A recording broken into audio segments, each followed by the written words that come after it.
రాజు నువ్వు ఎప్పుడు వ్యాన్ కొడుతున్నాడు. మనకు పెళ్ళైనా వ్యాన్ కొడుతున్నాడు, మనకు పిల్లలు పుట్టినా వ్యాన్ కొడుతున్నాడు, మన ముసలిలో అయిపోయినా వ్యాన్ కొడుతున్నాడు. సరేనా?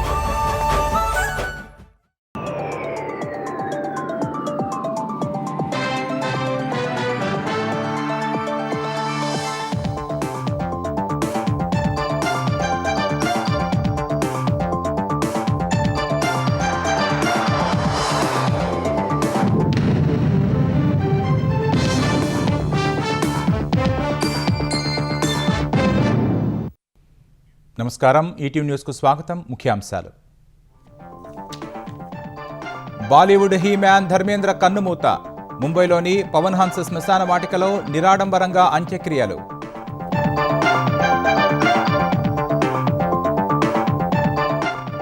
సుప్రీంకోర్టు ప్రధాన న్యాయమూర్తిగా ప్రమాణం చేసిన జస్టిస్ సూర్యకాంత్.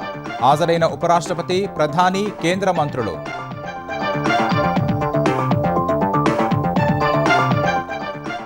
దేశ నౌకాదళానికి అందిన మరో అత్యాధునిక యుద్ధ నౌక. ఐఎన్ఎస్ మాహేను జాతికి అంకితం చేసిన ఆర్మీ చీఫ్ జనరల్ ద్వివేది.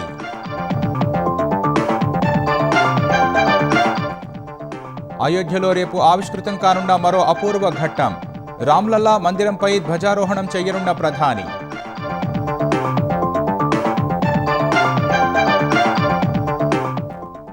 అమరావతిలో ఈ నెల 28న ఆర్బీఐ భవనానికి శంకుస్థాపన. అదే రోజు వేర్వేరు ప్రభుత్వ రంగ బ్యాంకుల ఆఫీసుల నిర్మాణానికి భూమి పూజ. నెల్లూరు మేయర్ స్రవంతిపై అవిశ్వాస తీర్మానానికి నోటీస్. జాయింట్ కలెక్టర్కు అందజేసిన 40 మంది కార్పొరేటర్లు.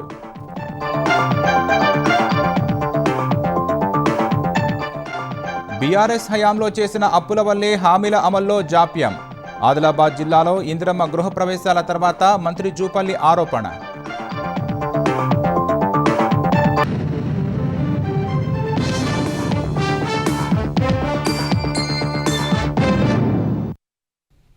ప్రముఖ బాలీవుడ్ నటుడు ధర్మేంద్ర కన్నుమూశారు. శ్వాస సంబంధిత సమస్యతో చాలా కాలంగా బాధపడుతున్న 89 ఏళ్ల ధర్మేంద్ర ముంబైలోని నివాసంలో చికిత్స పొందుతూ తుది శ్వాస విడిచారు. ముంబైలోని పవన్ హన్స్ శ్మశాన వాటికలో ధర్మేంద్ర పార్థివ దేహానికి అత్యంత నిరాడంబరంగా అంత్యక్రియలు నిర్వహించారు. అలనాటి మేటి నటుడు ధర్మేంద్ర ఇక లేరు. కొంతకాలంగా శ్వాస సంబంధిత సమస్యతో బాధపడుతున్న ఆయన ఇవాళ తుది శ్వాస విడిచారు. ఈ నెల 11న తీవ్ర అనారోగ్యం పాలైన ఆయన్ను ముంబైలోని బ్రీచ్ క్యాండీ ఆసుపత్రికి తరలించి చికిత్స చేయించారు. అనంతరం ధర్మేంద్రను ఇంటికి తరలించాలని కుటుంబ సభ్యులు నిర్ణయించుకున్నట్లు ఆయనకు చికిత్స అందించిన డాక్టర్ ప్రతీత్ నందాని తెలిపారు. ఆయనకు ఇంటి వద్దే చికిత్స అందించాలని కుటుంబం నిర్ణయించుకుందని వైద్యుడు చెప్పారు. ఇంటి వద్దే చికిత్స కొనసాగిస్తుండగా ఇవాళ తుది శ్వాస విడిచారు. డిసెంబర్ 8న 90వ వసంతంలోకి అడుగుపెట్టనున్న ధర్మేంద్ర 15 రోజుల ముందు కన్నుమూశారు. సీనియర్ నటుడు ధర్మేంద్ర 1935 డిసెంబర్ 8న పంజాబ్లోని లుధియానా జిల్లా నస్రాలి గ్రామంలో జన్మించారు. ఆయన బాల్యమంతా సహ్నేవాల్ గ్రామంలో సాగింది. లుధియానాలోని లాల్టన్ కలాన్ ప్రభుత్వ సీనియర్ సెకండరీ పాఠశాలలో విద్యాభ్యాసం చేశారు. ఆయన తండ్రి పాఠశాల ప్రధానోపాధ్యాయుడు. 1952లో ఫగ్వారాలో మెట్రికులేషన్ పూర్తి చేశారు. 1954లో ధర్మేంద్ర మొదటి వివాహం ప్రకాష్ కౌర్తో జరిగింది. అప్పుడు ఆయన వయస్సు 19 ఏళ్లు. ఆయనకు 2 కుమారులు, కుమార్తెలు ఉన్నారు. సన్నీ దేఓల్, బాబీ దేఓల్ బాలీవుడ్ నటులు. హిందీ చిత్రాల్లోకి వచ్చిన తర్వాత ధర్మేంద్ర హేమమాలినిని రెండో వివాహం చేసుకున్నారు. అప్పటికే వివాహం కావడంతో వివాదం రేగింది. 1970 ప్రారంభంలో షోలే సహా అనేక సినిమాల్లో ధర్మేంద్ర, హేమమాలిని కలిసి నటించారు. వారికి 2 కుమార్తెలు ఉన్నారు. ఈషా దేఓల్ నటి కాగా అహానా దేఓల్ సహాయ దర్శకురాలు. ధర్మేంద్ర 1960లో దిల్ భీ తేరా హమ్ భీ తేరే చిత్రంలో ఆరంగేట్రం చేశారు. 1960 మధ్యలో ఐ మిలన్ కి Bela, pool Aur Patthar, I దిన్ కి బహార్ కే చిత్రాలు ఆయనకు మంచి గుర్తింపు తెచ్చాయి. గొప్ప నటుడిగా గుర్తింపు పొందిన ధర్మేంద్రను బాలీవుడ్ హీమ్యాన్ అని కూడా పిలుస్తారు. 6 దశాబ్దాల కెరీర్లో 300కు పైగా చిత్రాల్లో నటించారు. బాలీవుడ్లో అత్యధిక హిట్ చిత్రాలు అందించిన నటుడిగా రికార్డు సొంతం చేసుకున్నారు. 1973లో ఆయన నటించిన 8 చిత్రాలు బాక్సాఫీస్ వద్ద కలెక్షన్ల వర్షం కురిపించాయి. 1987లో ఆయన నటించిన 7 చిత్రాలు హిట్ సాధించాయి. 1997లో Filmfare life time achievement award అందుకున్న ధర్మేంద్రను 2012లో కేంద్రం పద్మభూషణ్తో సత్కరించింది. ధర్మేంద్ర 2009లో రాజస్థాన్ బికనీర్ పార్లమెంటు స్థానానికి బీజేపీ తరపున పోటీ చేసి గెలుపొందారు.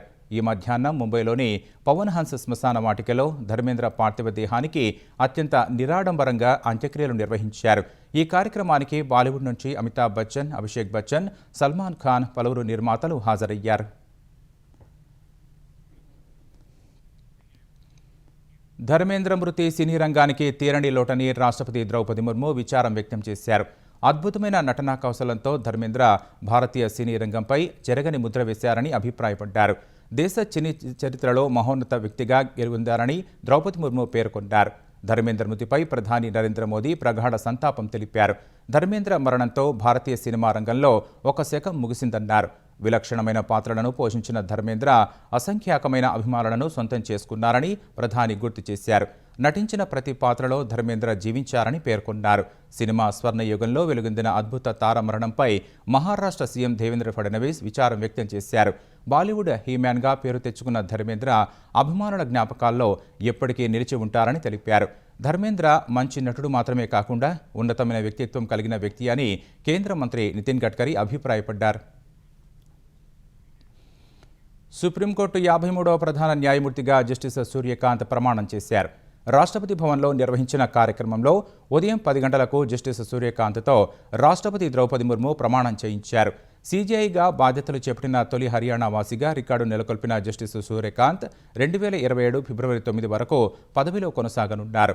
ప్రధాన న్యాయమూర్తిగా ఉన్న జస్టిస్ బిఆర్ గవాయ్ పదవీ కాలం ఆదివారంతో ముగియగా ఆయన స్థానంలో జస్టిస్ సూర్యకాంత్ ప్రమాణం చేశారు. ఈ కార్యక్రమానికి ఉపరాష్ట్రపతి సిపి రాధాకృష్ణన్, ప్రధాని నరేంద్ర మోదీ, కేంద్ర మంత్రులు అమిత్ షా, రాజ్నాథ్ సింగ్, జేపీ నడ్డా, రామ్మోహన్ నాయుడు, ఎన్డీఏ కీలక నేతలు హాజరయ్యారు. జస్టిస్ సూర్యకాంత్ 1962 ఫిబ్రవరి 10న హర్యానాలోని హిస్సార్లో జన్మించారు. 1981లో డిగ్రీ పూర్తి చేసిన ఆయన 1984లో రోహ్తక్లోని మహర్షి దయానంద్ యూనివర్సిటీ నుంచి న్యాయశాస్త్ర పట్టా పొందారు.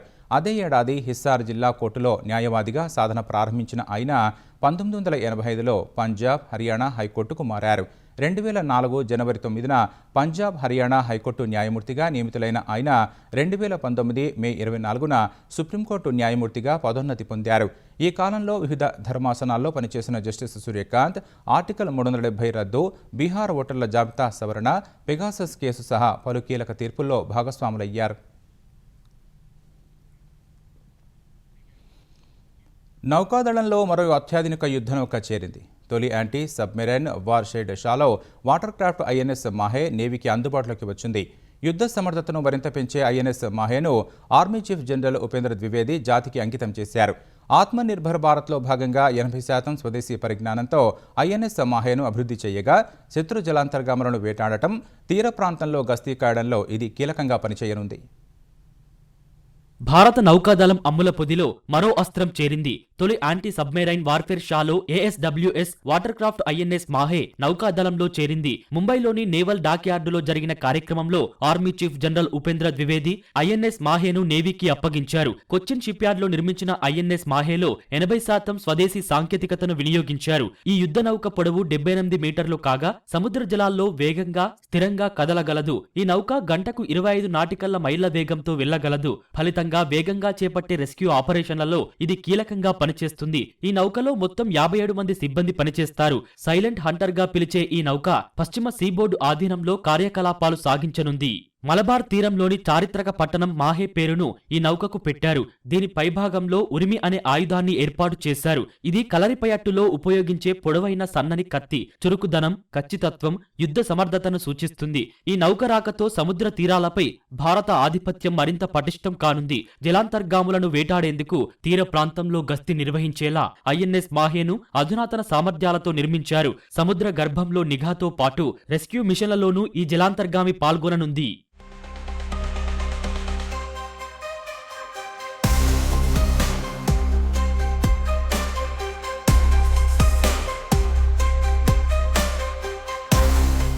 ధ్వని తక్కువగా ఉండే ఈ వాటర్ క్రాఫ్ట్ నీటిలో చాలా నిశ్శబ్దంగా కదులుతుంది. శత్రు జలాంతర్గాములు దీని రాకను గుర్తించలేవు. అందుకే దీన్ని సైలెంట్ హంటర్ గా పిలుస్తారు. శత్రు జలాంతర్గాములు, మైన్స్, సముద్రంలో ఇతర ముప్పులను కనిపెట్టేందుకు డిఆర్డీఓ అభివృద్ధి చేసిన అభయ్ హల్ మౌంటెడ్ సోనార్ వ్యవస్థను ఇందులో ఉపయోగించారు. తద్వారా నౌక చుట్టూ ఉన్న ప్రాంతాలను నిరంతరం గమనించే అవకాశం ఉంటుంది. జలాంతర్గాముల శబ్దాలు, వాటి కదలికలను ఇది వేగంగా గుర్తిస్తుంది.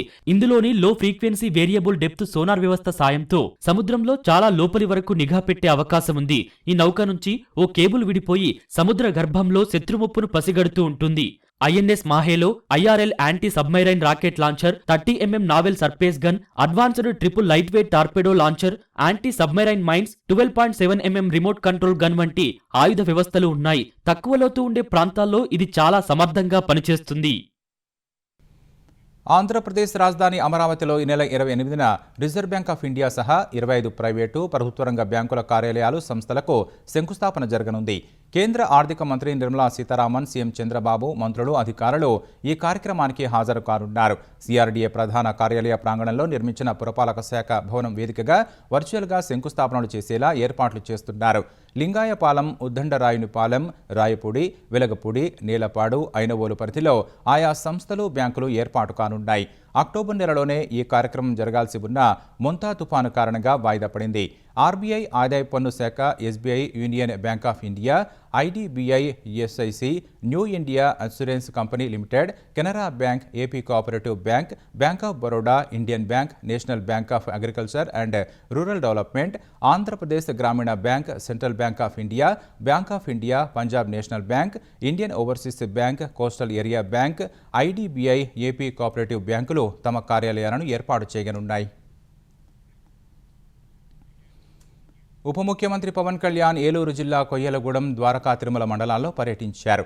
ప్రత్యేక విమానంలో రాజమహేంద్రవరం, మధురపూడి విమానాశ్రయం చేరుకున్న పవన్ అక్కడి నుంచి రోడ్డు మార్గాన కొయ్యలగూడెం మండలం రాజవరం గ్రామం చేరుకున్నారు. గ్రామంలో స్థానికులతో ముచ్చటించారు. ఈ సందర్భంగా తమ గ్రామంలో రోడ్డు నిర్మాణం చేపట్టాలని గ్రామస్తులు విజ్ఞప్తి చేశారు. అక్కడి నుంచి ద్వారకా, తిరుమల మండలం ఐఎస్ జగన్నాథపురం చేరుకున్న పవన్ లక్ష్మీ నరసింహస్వామిని దర్శించుకున్నారు. స్వామివారికి పట్టు వస్త్రాలు సమర్పించిన ఉప ముఖ్యమంత్రి ప్రత్యేక పూజలు చేశారు.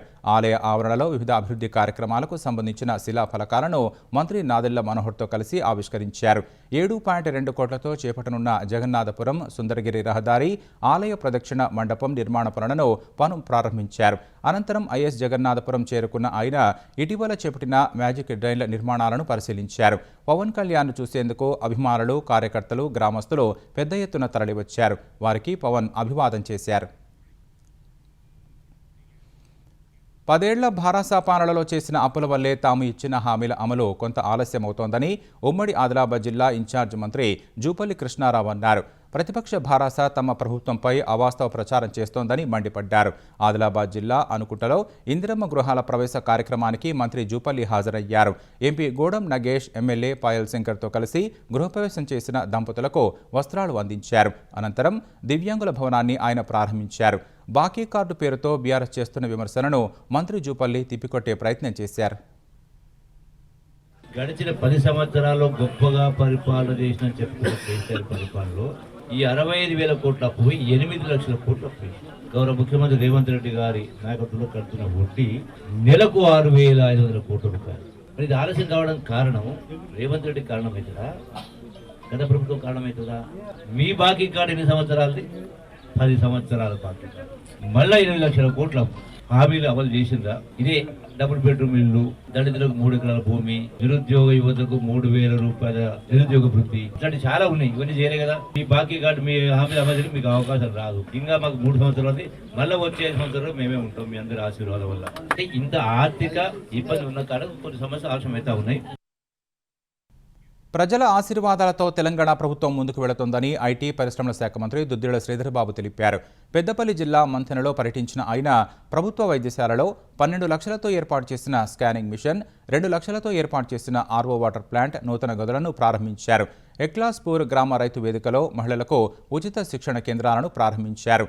డిఆర్డీఏ ఆధ్వర్యంలో మండలంలో 21 ఉచిత శిక్షణ కేంద్రాలు ఏర్పాటు చేస్తున్నట్టు తెలిపారు. నైపుణ్యాన్ని బట్టి ఉపాధి కల్పించడానికి చర్యలు చేపడతామన్నారు. తెలంగాణ వ్యాప్తంగా మహిళలకు ఇందిరా మహిళా శక్తి పేరుతో నాణ్యమైన చీరలు అందిస్తున్నట్లు ఆయన చెప్పారు. తమ ప్రభుత్వాన్ని ఆశీర్వదించాలని కోరారు. ప్రజలే తన శక్తి, ధైర్యమని శ్రీధర్ బాబు అన్నారు.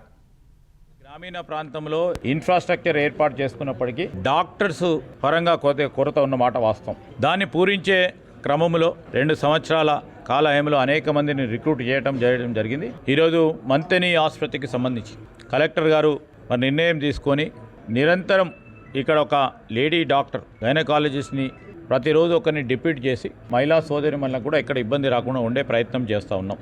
పర్మనెంట్గా కూడా గైనకాలజిస్ట్ని, పర్మనెంట్గా కూడా జనరల్ ఫిజిషియన్ కూడా ఉండే ప్రయత్నం చేస్తూ ఉన్నాం. పరిశ్రమలకు కేటాయించిన వాటితో పాటు హైదరాబాద్లో భూముల అమ్మకంపై రేపటి greater Hyderabad municipal corporation GHMC సమావేశంలో నిలదీయాలని బీఆర్ఎస్ నిర్ణయించింది. హైదరాబాద్ తెలంగాణ భవన్లో జరిగిన సమావేశంలో జీహెచ్ఎంసీ పరిధిలోని ఎమ్మెల్యేలు, ఎమ్మెల్సీలు, కార్పొరేటర్లతో కేటీఆర్ చర్చించారు. రేపటి బల్దియా భేటీలో అనుసరించాల్సిన వ్యూహంపై సమాలోచనలు జరిపారు. 10 ఏళ్లు అధికారంలో ఉండి కూడా ఎలాంటి అవినీతికి తావు లేకుండా పదవీకాలం పూర్తి చేసుకోబోతున్నారని పార్టీ తరఫున కార్పొరేటర్లను కేటీఆర్ అభినందించారు. పార్టీ వెంటే నిలబడిన ప్రతి ఒక్క కార్పొరేటర్కు భవిష్యత్తులో మరిన్ని పదవులు వస్తాయని హామీ ఇచ్చారు. జీహెచ్ఎంసీకి జరగనున్న ఎన్నికల్లో పార్టీ అందరినీ తిరిగి గెలిపించుకుంటుందని భరోసా ఇచ్చారు. జీహెచ్ఎంసీ ఎన్నికలు ఎప్పుడు పెట్టినా సిద్ధంగా ఉండాలని సూచించారు. రేపు ఉదయం ఆదర్శనగర్ ఎమ్మెల్యే క్వార్టర్స్ నుంచి జీహెచ్ఎంసీ కౌన్సిల్ సమావేశానికి వెళ్లాలని నిర్ణయించారు. హైదరాబాద్లో భూముల అమ్మకం, పరిశ్రమలకు భూముల అంశంపైన ప్రభుత్వాన్ని నిలదీయాలని కార్పొరేటర్లకు కేటీఆర్ దిశానిర్దేశం చేశారు. ఈ నెల 29న జరగనున్న దీక్షా దివస్ను ఘనంగా నిర్వహించాలని కేటీఆర్ కోరారు. 2009 నవంబర్ 29న కేసీఆర్ దీక్ష తర్వాతే తెలంగాణ ఏర్పాటు సాధ్యమైందని, ఇంతటి గొప్ప ఘట్టాన్ని ప్రజలందరికీ మరోసారి గుర్తు చేయాల్సిన అవసరం ఉందని మాజీ మంత్రి తలసాని చెప్పారు.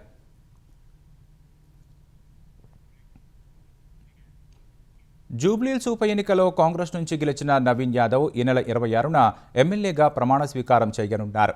అసెంబ్లీలోని స్పీకర్ ఛాంబర్లో ఆయన ప్రమాణ స్వీకారం చేయనున్నారు. ఇందుకు సంబంధించిన అన్ని ఏర్పాట్లు పూర్తి చేసినట్లు పార్టీ వర్గాలు వెల్లడించాయి.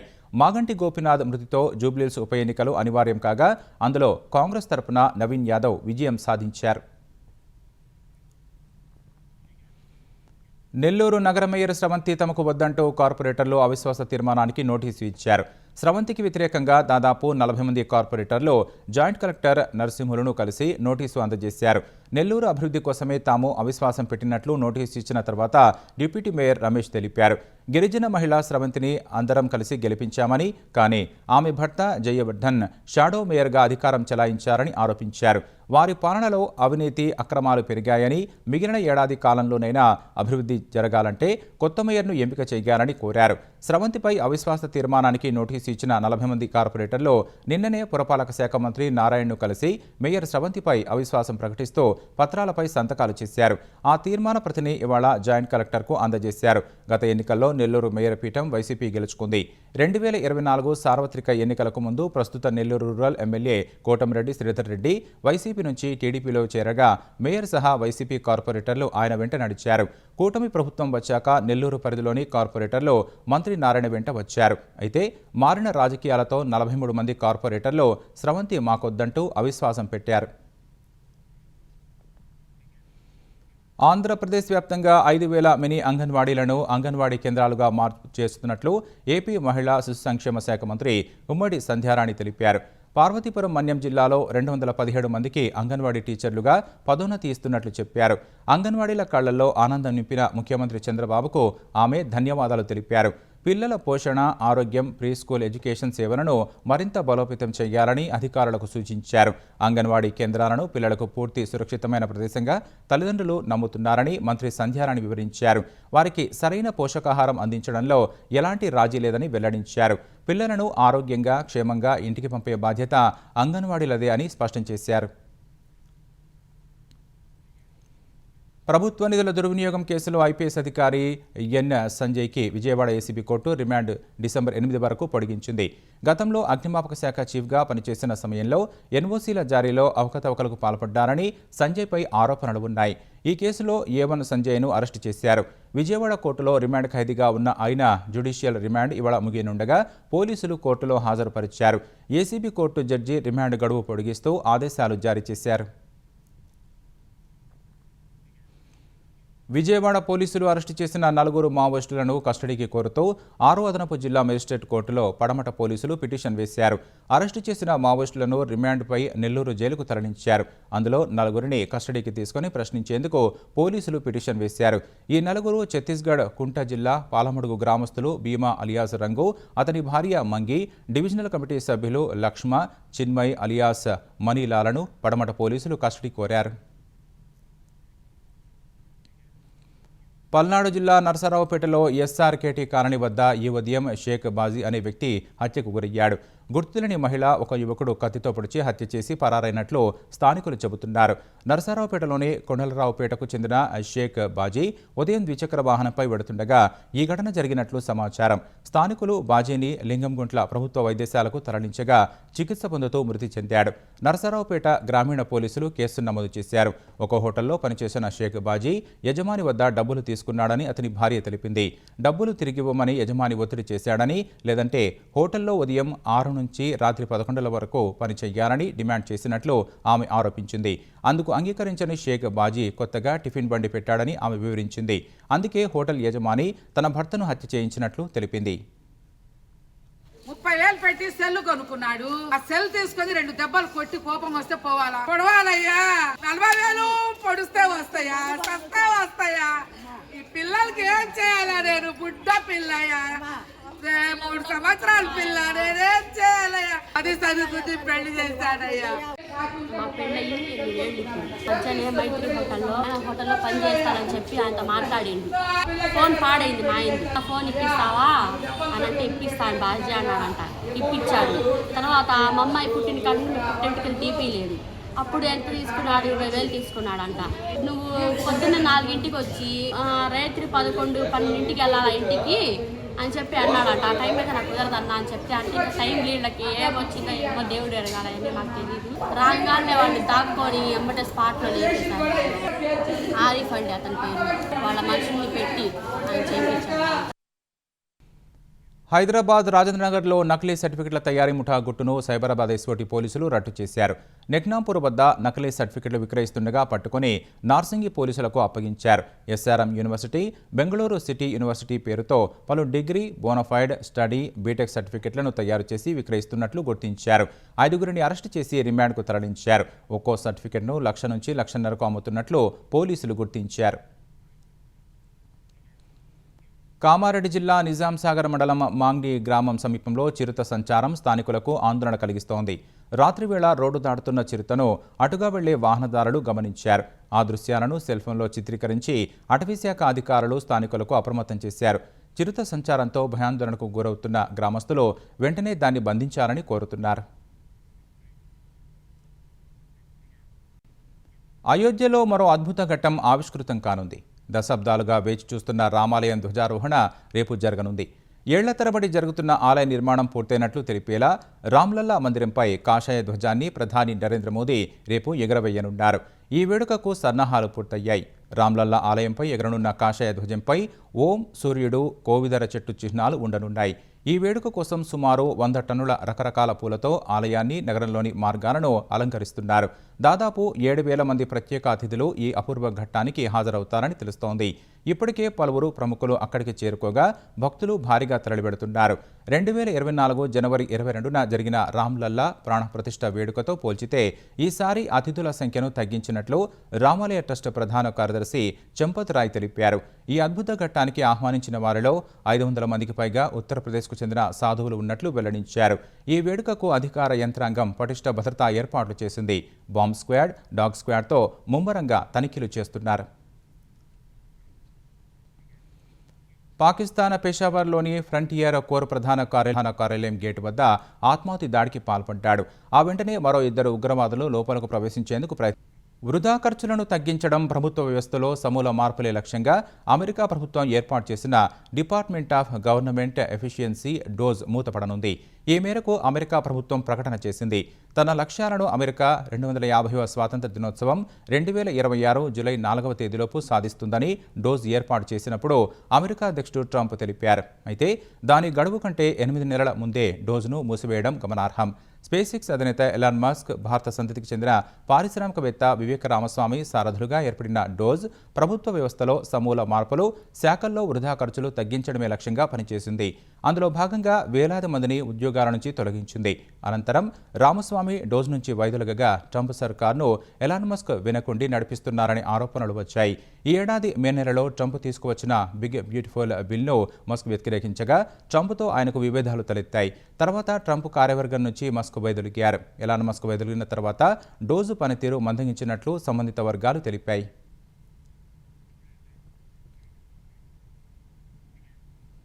ముఖ్యాంశాలు మరోసారి. బాలీవుడ్ హీమ్యాన్ ధర్మేంద్ర కన్నుమూత. ముంబైలోని పవన్ హన్స్ శ్మశాన వాటికలో నిరాడంబరంగా అంత్యక్రియలు.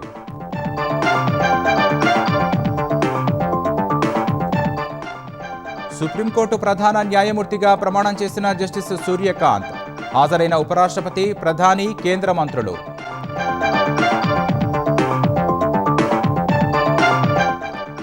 దేశ నౌకాదళానికి అందిన మరో అత్యాధునిక యుద్ధ నౌక. ఐఎన్ఎస్ మాహేను జాతికి అంకితం చేసిన ఆర్మీ చీఫ్ జనరల్ ద్వివేది.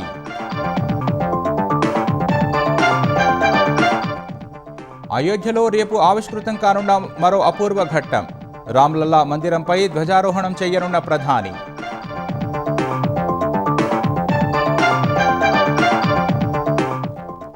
అమరావతిలో ఈ నెల 28న ఆర్బీఐ భవనానికి శంకుస్థాపన. అదే రోజు వేర్వేరు ప్రభుత్వ రంగ బ్యాంకుల ఆఫీసుల నిర్మాణానికి భూమి పూజ. నెల్లూరు మేయర్ స్రవంతిపై అవిశ్వాస తీర్మానానికి నోటీస్. జాయింట్ కలెక్టర్కు అందజేసిన 40 మంది కార్పొరేటర్లు.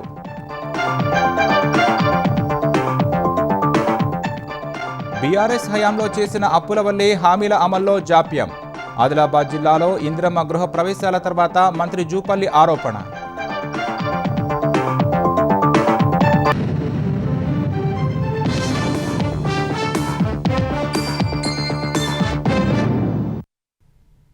ఈటీ న్యూస్ సమాప్తం. నమస్కారం.